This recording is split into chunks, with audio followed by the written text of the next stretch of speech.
सुमारे 351.16 चौरस किलोमीटर विस्तीर्ण क्षेत्र असलेल्या राधानगरी दाजीपूर अभयारण्यात तब्बल 1800 प्रकारच्या वनस्पती आढळतात. यामध्ये 1500 प्रकारच्या फुलझाडांचा तर 300 प्रकारच्या दुर्मिळ औषधी वनस्पतींचा समावेश आहे. राधानगरी दाजीपूर अभयारण्य हे पक्षी, प्राणी आणि सरपटणाऱ्या जीवांचं महत्त्वाचं आश्रयस्थान मानलं जातं.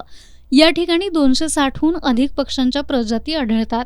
स्वर्गीय नर्तक, नीलपंख, धनेश, गरुड आणि विविध प्रकारची घुबडे हे पर्यटकांचं लक्ष वेधून घेतात.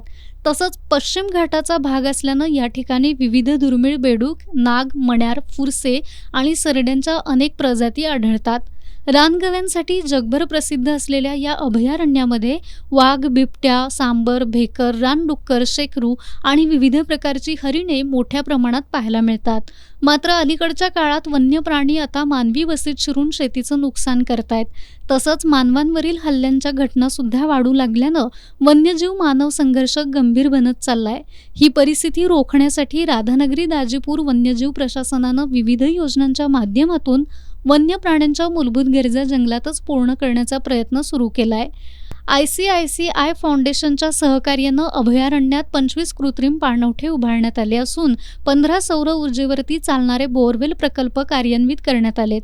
त्यामुळं हे पाणवठे 24 तास पाण्याने भरलेले राहत असून वन्य प्राण्यांना उन्हाळ्यात मोठा दिलासा मिळतोय.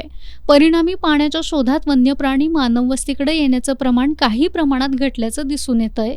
याशिवाय सफारी मार्गावरील झुडपे आणि दाट वाढलेल्या वनस्पती हटवण्यात आल्यानं वन्य प्राण्यांना मोकळेपणानं वावरणं सोपं झालंय. पर्यटकांनाही वन्यजीवांचं सहज दर्शन होत असून अभयारण्यातील जैवविविधतेचा अनुभव अधिक समृद्ध होत आहे.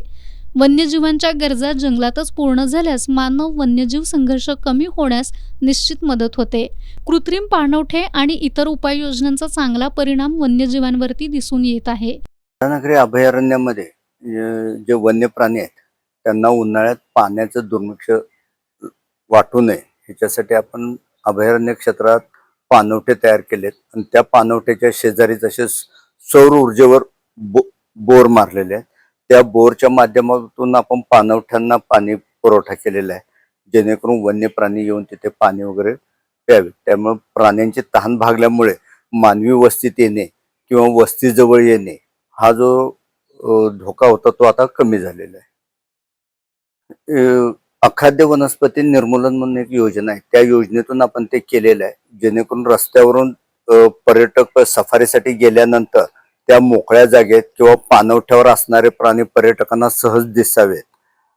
यात आणि जे मोठे झाड आहेत त्यांना वाढीसाठी मोकळा वाव मिळावा, त्यातून त्या मोठ्या झाडांची वाढ व्यवस्थितपणे व्हावी आणि पर्यटकांना प्राण्यांचं दर्शन व्हावं या उद्देशाने ते आपण केलेलं आहे.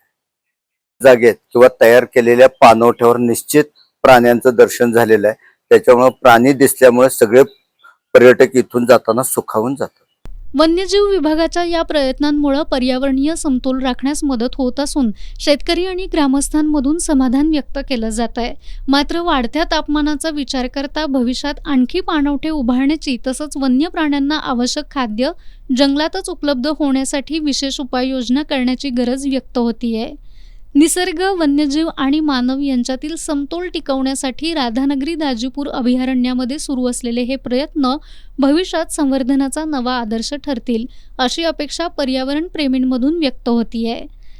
यस न्यूजसाठी राधानगरी दाजीपूर अभयारण्यातून कॅमेरामन तौफिक मीर शिकारीसह नामदेव कुसाळे.